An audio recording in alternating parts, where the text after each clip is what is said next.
The stars had never looked so strange. Captain Kang Tae-ho stood at the window of the Times Horizon Times and watched as the ship slowed down near the biggest space station he had ever seen. It was the year 2247, and humanity had finally reached the stars.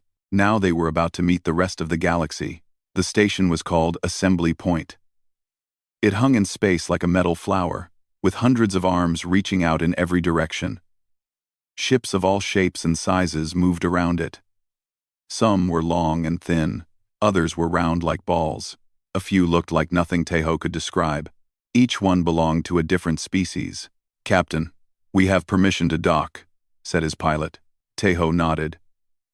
His heart was beating fast, but his face stayed calm. He was a soldier before he became a diplomat. He knew how to hide his feelings. The Times Horizon Times landed softly inside the station. When the doors opened, Tae-ho stepped out with his small team. The air smelled different here. Clean, but strange. The hallway was wide enough for 20 men to walk side by side. It had to be. Some of the aliens were very big. A tall, thin creature walked toward them. It had pale blue skin and large black eyes. Its body was like a willow tree, graceful and bending. It wore simple white robes. "Welcome, humans," the creature said. Its voice was soft and kind. "I am Envoy Nolith of the Vialori. I will be your guide to the Galactic Assembly." Tae-ho bowed his head slightly. "Thank you. I am Captain Kang Tae-ho, representing Earth." Nolith smiled, or at least made a face that looked like a smile. "Come. There is much to show you. Much to explain." They walked through the station for hours. Nolith showed them markets where aliens traded goods from 1,000 worlds. They saw gardens with plants that glowed in the dark. They passed libraries filled with knowledge older than human civilization. Everywhere they went, aliens stopped to look at them. Humans were new here. Humans were interesting. But Tae-ho noticed something else. Despite all the wonders, despite all the different species living together, there was something missing. He saw no soldiers, no guards with weapons, no police carrying guns, nothing. "Envoy Nolith," he said carefully. "I do not see any weapons anywhere. Is this normal?" Nolith stopped walking. The alien turned to face him. And for a moment, those large black eyes looked sad. "This is the most important thing you must understand," Nolith said. 10,000 years ago, the galaxy was at war. Species killed species. Worlds burned. Billions died. Then the survivors created the Covenant of Still Hands. "A peace treaty?" Tae-ho asked. "More than that. A law. The highest law." Nolith raised one long finger. "The Covenant forbids all weapons. Every kind. From the smallest knife to the largest bomb. No species may build them. No species may own them. No species may use them." Tae-ho felt cold. "What happens if someone breaks this law?" "The Ancient Ones built a defense system before they died. It watches everything. If any species creates weapons, the system destroys them. Completely. Their entire world. Their entire people. Gone." Nolith's voice was heavy. "It has happened 4 times in 10,000 years. No one breaks the Covenant anymore." Dr. Park Hana, the ship's scientist, stepped forward. She was a small woman with sharp eyes and a quick mind. "So the entire galaxy has lived without weapons for 10,000 years? Yes. Then how do you have peace? What stops the strong from hurting the weak?" Nolith was quiet for a long moment. "That is a good question, Dr. Park. A very good question." The answer came a few days later, and it came in the form of the Keth. Tae-ho was attending a meeting of the assembly when they arrived. The doors of the great hall opened, and the biggest creatures he had ever seen walked in. They were 3 meters tall. Their skin was gray and thick like stone. Their arms were as wide as tree trunks. Their eyes were small and cruel. The other aliens moved away from them, not with respect, with fear. "Who are they?" Tae-ho whispered to Nolith. "The Keth Dominion," Nolith answered quietly. "They do not need weapons, Captain. Look at them. They are weapons. They take what they want. They hurt who they want. And because they use only their bodies, they break no law. Teho watched as a Keth pushed aside a smaller alien that was in its way. The small creature fell hard to the ground. No one helped it. No one complained. "This is peace?" Teho asked. Nolith did not answer. That night, the Keth made an announcement. Their leader, a massive creature called Warlord Dron, spoke to the entire assembly. His voice was like rocks grinding together. "We welcome the humans to our galaxy," Dron said. "Earth is a rich world, strong resources, good location. The Keth Dominion will help humans find their place among the stars. We will send our people to Earth. We will guide them, protect them." Teho understood immediately. This was not an offer of friendship. This was a threat. The Keth wanted to take Earth, and without weapons, humanity could not stop them. He looked at Dr. Park Ha-na. She looked back at him. Fear was in her eyes, but also something else. Something like anger. "We have 1 year to destroy all weapons on Earth," Teho said quietly. "And then we will be helpless." Hana shook her head slowly. "Maybe not, Captain. Maybe not." She was already thinking. Already planning. Because humans had survived ice ages and plagues and wars. They had crossed oceans and climbed mountains and reached the stars. They would not bow to the Keth. They would find another way. 6 months passed. Earth destroyed its weapons. Every gun, every bomb, every missile, all of it gone. The Covenant was satisfied. Humanity was now a proper member of the galaxy, and humanity was afraid. The Keth trade delegation arrived on a cold morning in December. Their ship landed in Seoul, and the ground shook when they walked out. There were 50 of them. Each one was bigger than any human.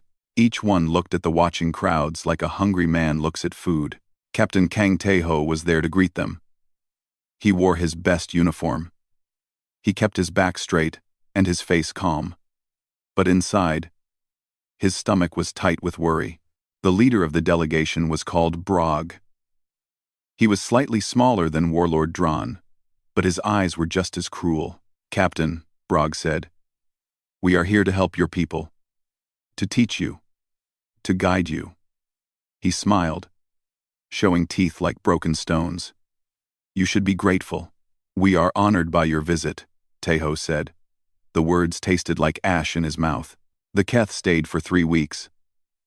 They walked wherever they wanted. They took whatever they wanted.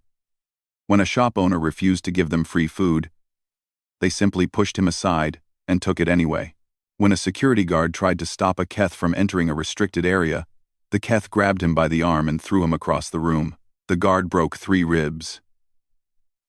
The Keth broke no law. Teho watched it all. He watched his people suffer. He watched them bow their heads and step aside. He watched the pride drain from their eyes, and he watched Dr. Park Ha-na watching too. One night, she came to his quarters. Her face was pale, but her eyes burned with something fierce. "Captain, I need to show you something," she said. "Come with me." They took a car to a building outside the city. It looked like an old factory, abandoned and forgotten. But inside, it was full of life. Scientists worked at computer screens. Doctors studied charts and diagrams. In the center of the room stood Admiral Baek Soo-jin, Earth's representative to the Galactic Assembly. The Admiral was a woman in her 50s, with gray hair and a face like carved stone.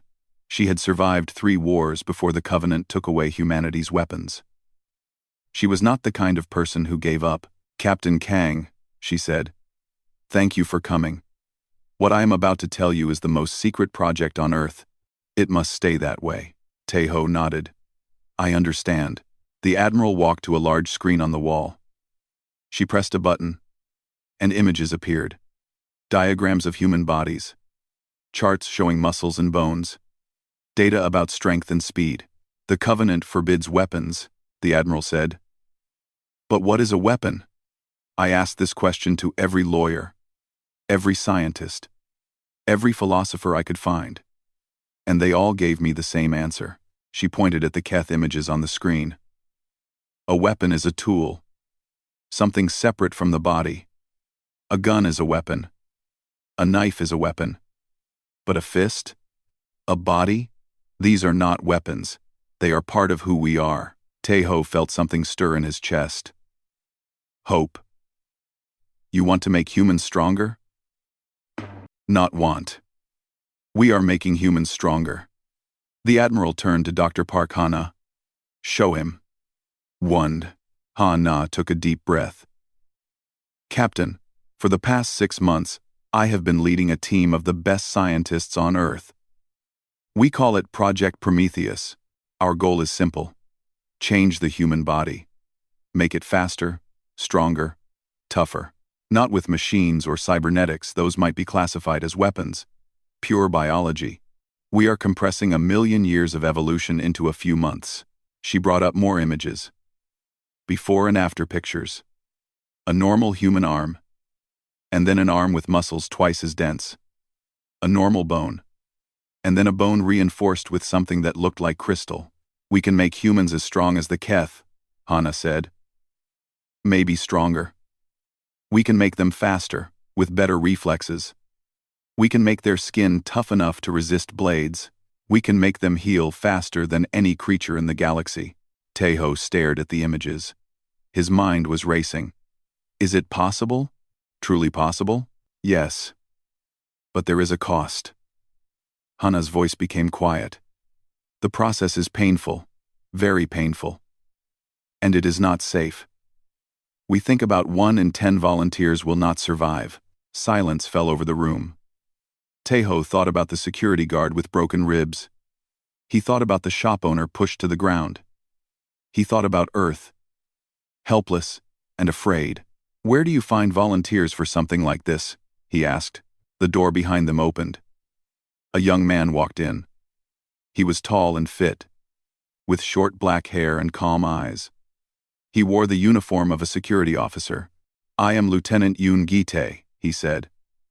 I am the first volunteer. Tejo looked at him. You know you might die? Yes. You know the pain will be terrible? Yes. Why? Why would you risk so much? Gi-tae's eyes grew distant. My grandfather lived through occupation, Captain. Foreign soldiers in his streets. Foreign boots on his neck. He told me stories before he died. He made me promise that no generation of our family would ever be helpless again. He straightened his back. I keep my promises. The Admiral stepped forward. Lieutenant Yoon is not alone. 1,000 men and women have volunteered. Soldiers, police, firefighters, teachers, doctors, ordinary people who refuse to bow. Tejo felt tears in his eyes. He blinked them away. When do we begin? He asked. Dr. Park Ha-na looked at Lieutenant Yoon Gi-tae. The young man nodded. Tonight, she said. We begin tonight. Outside the building, the stars shone cold and distant.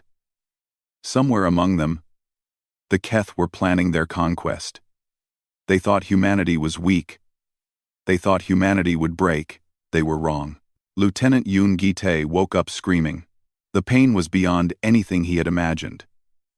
It felt like fire was burning inside his bones. Like something was breaking him apart and building him back together, piece by piece. He tried to move, but straps held him to the bed. He tried to speak, but only screams came out. A hand grabbed his. Small and warm. I am here, Dr. Park Ha-na said. Her voice was steady, but her eyes were wet. I am here, Gi-tae. Hold on. You must hold on, he screamed again. And again. For hours, he screamed. This was the forging. This was the price of strength. The process took 18 months. Across Earth and on the Moon, secret facilities worked day and night. 1,000 volunteers went through the change. Each one suffered. Each one screamed. Not all of them survived. The first stage was the bones. Scientists had created something called bioceramic, a material that made bones 5 times stronger than normal. But to put it in the body, the old bones had to break, not just crack, break completely. Then the new material would grow in its place, mixed with the healing bone. For 2 weeks, Volunteers felt their bones breaking and reforming. Many passed out from the pain. Some went mad. 12 died in the first month. The second stage was the muscles. New fibers were woven into existing muscle tissue. These fibers were 3 times stronger than normal human muscle. But the body fought against them at first. Fevers burned through the volunteers. Their bodies shook and twisted. They lost weight, then gained it back as the new muscles grew. Gite watched his arms change. They did not look much different from the outside, maybe a little thicker, a little harder. But he could feel the power inside them. Raw and waiting. The third stage was the skin. A special treatment made the skin tougher, more resistant to cuts and hits. It also helped the body heal faster. Wounds that would take weeks to heal now took days. Broken bones mended in hours instead of months. The fourth stage was the hardest. The nerves, the brain. Scientists rewired the connection between mind and body. Reflexes became faster. Senses became sharper. Gite could now hear conversations from across the room. He could see clearly in dim light. He could smell things he never noticed before. But this stage also changed something else. Something deeper. Some volunteers became angry all the time. Others became cold and distant. A few lost the ability to feel emotions at all. The doctors did their best to help. But not everyone could be saved. By the end of the 18th month, only 873 volunteers remained. The rest had died or been too damaged to continue. Each name was recorded. Each death was honored in secret. Dr. Parkhana carried those names in her heart. Every night, she looked at the list. Every night, she whispered an apology, but she did not stop. She could not stop. Earth needed them. The survivors learned to control their new bodies. This was almost as hard as the forging itself. Gite broke 17 cups in his first week. He shattered 3 doors by pushing them too hard. He could not hug his mother without fear of crushing her. Simple things became dangerous. A handshake could break fingers. A pat on the back could bruise ribs. The volunteers had to learn everything again. Like babies learning to walk. They trained in secret facilities far from cities. They learned to fight using only their bodies. No weapons, no tools, just fists and feet and elbows and knees. They practiced against machines, then against each other. Gite discovered he could punch through a concrete wall. He could run faster than a car. He could take a hit that would kill a normal man and keep fighting. But he also discovered loneliness. His sister came to visit once. She was small and thin, with the same eyes as their grandmother. She looked at him like he was a stranger. "You are different now," she said. "I am still me," he answered. But they both knew it was not completely true. He had changed. He had become something more than human. And something less. Perhaps. One day, a Keth inspector arrived at one of the training facilities. Nobody knew how he found out about it. Maybe a spy. Maybe bad luck. The Keth walked through the building, looking at everything with suspicious eyes. The admiral ordered everyone to act normal. Do not show strength. Do not reveal the project. But then the Keth pushed a human technician, a small woman who was in his way. He pushed her hard, and she fell toward a sharp corner of metal equipment. Gite moved without thinking. His body reacted before his mind could stop it. He caught the woman with one arm and blocked the Keth's push with the other. The Keth's arm stopped, completely. Like it had hit a stone wall. For a long moment, nobody moved. The Keth stared at Gite. His small eyes grew wide with shock. No human had ever stopped a Keth before. No human had ever been strong enough. "What are you?" the Keth whispered. Gite did not answer. He just stood there, holding the woman safely, his arm still blocking the Keth's frozen push. The inspector left that night. He went straight back to the Keth Dominion. He went straight to Warlord Dran. "The humans have changed," he reported. "They are no longer prey. The humans have changed to the Fa. The humans have changed to the humans have changed. They are no longer prey. They are no longer prey." Dran listened. his massive hands curled into fists, his stone-like face twisted with anger. "Then we move faster," he growled. "We take Earth now. Before they change more. Before they become a threat." Oh no, the order went out. The Keth fleet began to gather, and on Earth, Dr. Park Ha-na received word of the coming invasion. She looked at her 800 volunteers. Her changed, broken, beautiful volunteers. "It is time," she said quietly. "May whatever gods exist help us all." The Keth fleet came from the darkness between stars, 50 transport ships, each one carrying 2,000 Keth settlers. 100,000 of the galaxy's strongest creatures, coming to take Earth for themselves.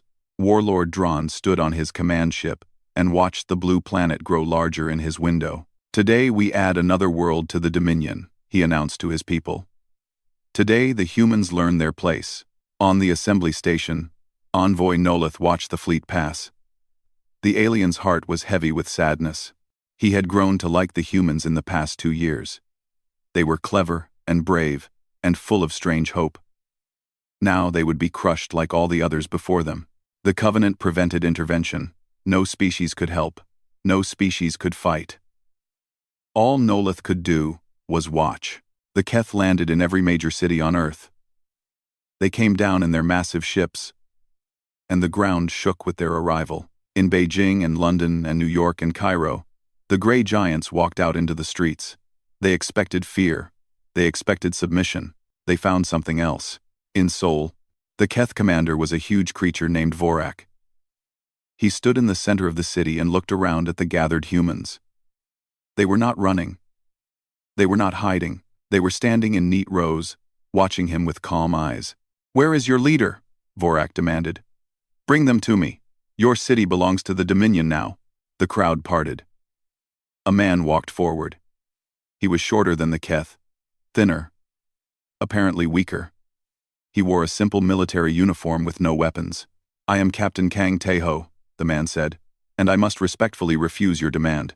Vorak laughed. The sound was like boulders rolling down a mountain. "Refuse? Little human. You cannot refuse. You have no weapons. You have no army. You have nothing." "We have ourselves," Tae-ho said quietly. Vorak stopped laughing. He stepped forward, his massive arm reaching for the human captain. He would grab this small creature and throw him aside like garbage. He would show everyone what happened to those who refused. His hand never touched Tae-ho. The captain moved, faster than Vorak's eyes could follow. One moment he was standing still. The next moment, he was beside the Keth's arm, redirecting its force, using the giant's own weight against him. Vorak stumbled forward, off balance. Confused. Around the square, other Keth rushed to help their commander. And around the square, other humans moved to meet them. They were not normal humans. They were the forged. 873 men and women who had survived the impossible, who had been broken and rebuilt, who had paid in pain and blood for the strength that now flowed through their bodies. Lieutenant Yoon Gi-tae was the first to strike. A Keth swung at him, a blow that would have killed any ordinary person. Gi-tae caught the fist in his palm. The impact echoed across the square. The Keth's eyes went wide, then Gi-tae hit back. His fist connected with the Keth's chest. The giant flew backward, crashing into 2 of his companions. They all went down in a pile of gray limbs and shocked faces. Across the world, the same scene repeated. In every city where the Keth had landed, the forged were waiting. The battle was brutal and close. Fist against fist. Body against body. No weapons. No violations of the Covenant. Just flesh against flesh. And for the first time, humanity was not losing. In London, a group of 12 forged faced 40 Keth. The giants had the numbers. The humans had the speed. The forged moved like water around stone, hitting and retreating, hitting again. The Keth could not catch them, could not stop them. In Tokyo, Dr. Park Ha-na led a team defending a shelter full of children. She had taken the enhancement herself 6 months ago.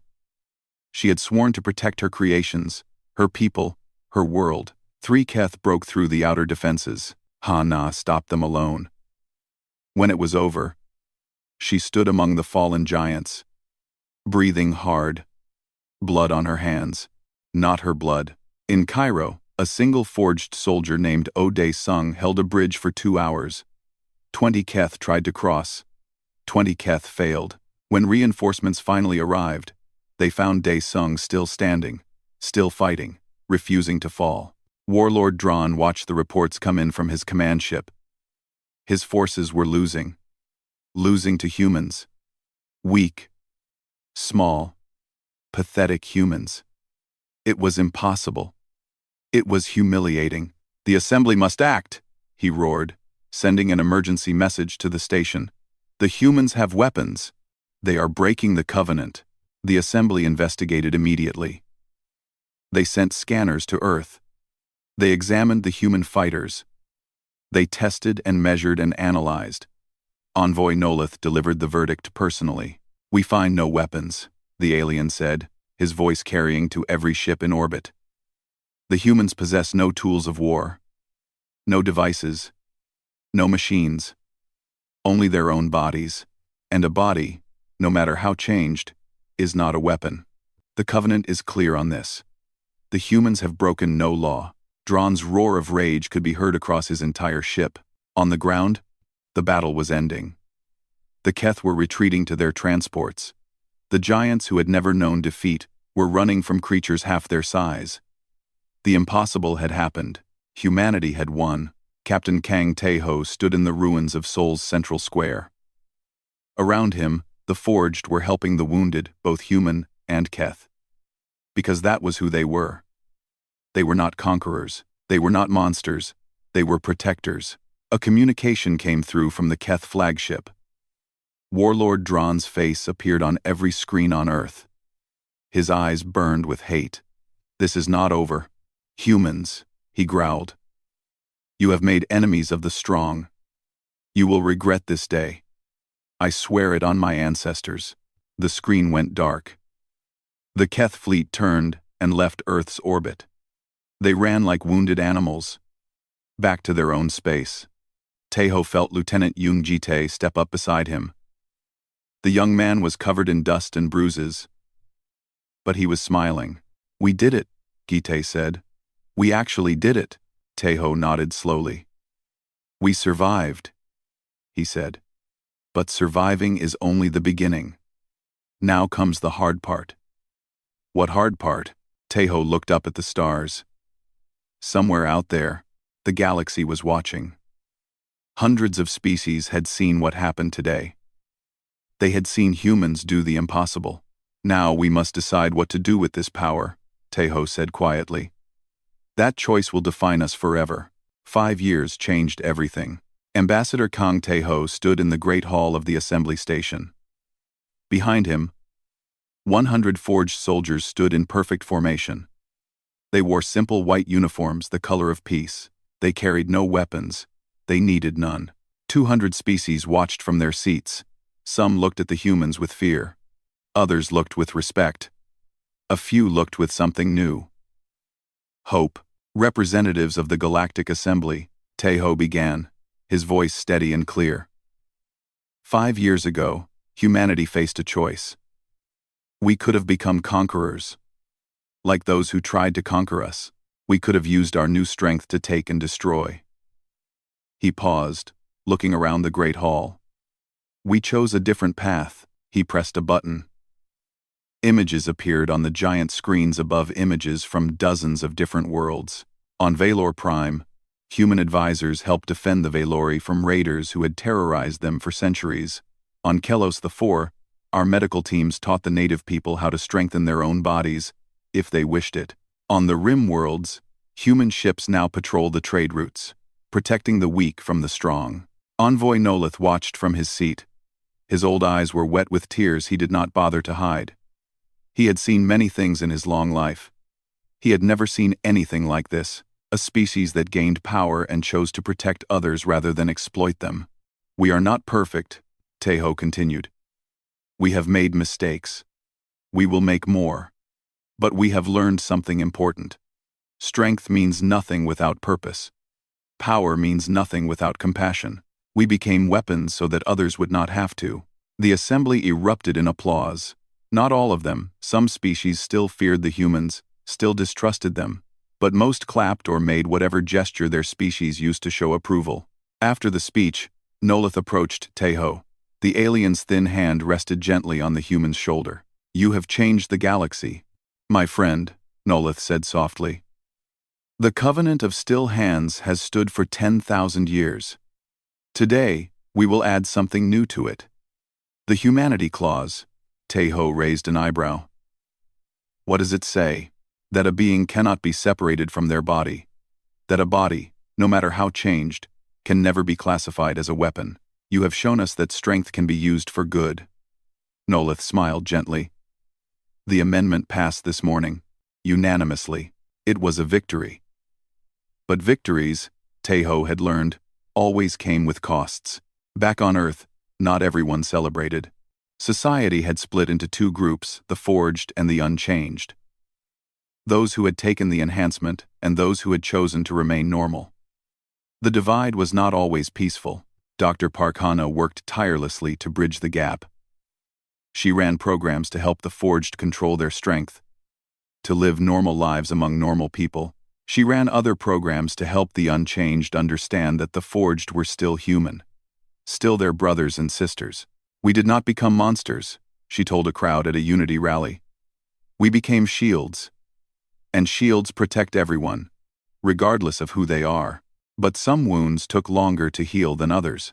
Lieutenant Yoon Gite, now Commander Yoon, sat in a small apartment in Busan. Across from him sat his sister, Yoon Mina. She was still small and thin, still looking at him like he was a stranger. "I want to take the enhancement," she said. Gite's heart stopped. "No, you cannot tell me what to do. I can tell you what it cost.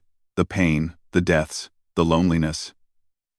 He looked at his hands, hands that could crush stone but struggled to hold a flower gently.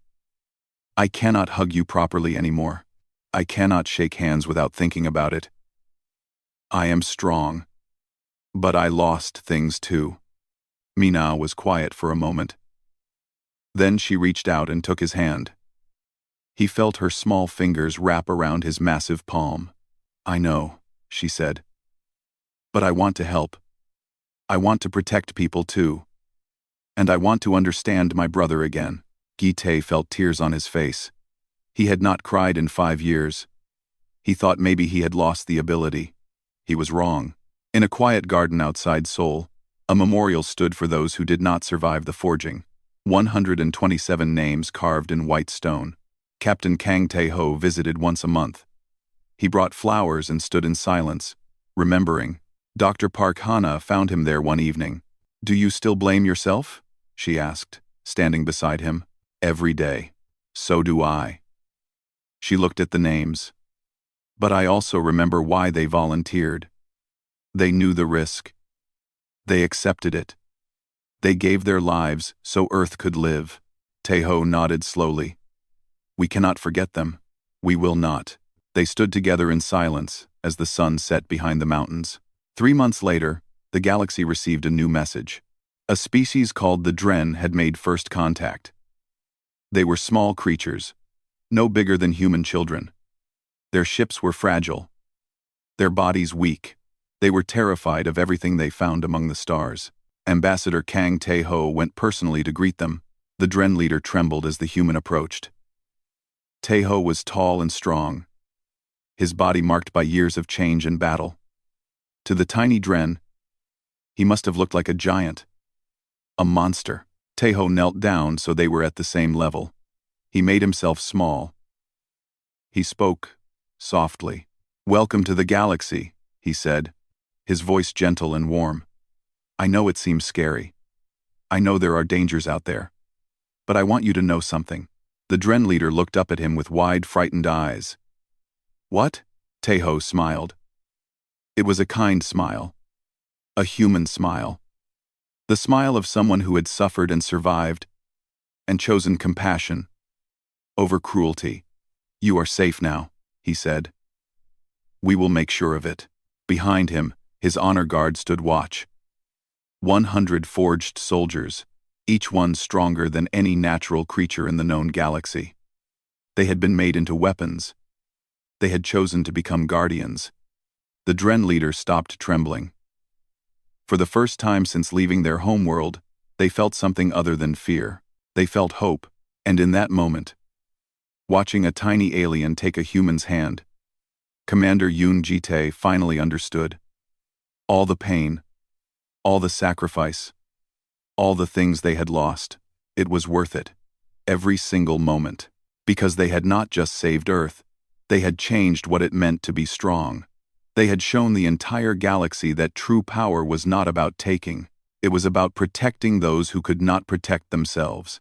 The stars no longer seemed cold and distant. They seemed like possibilities, like futures waiting to be written, and humanity would be there to help write them.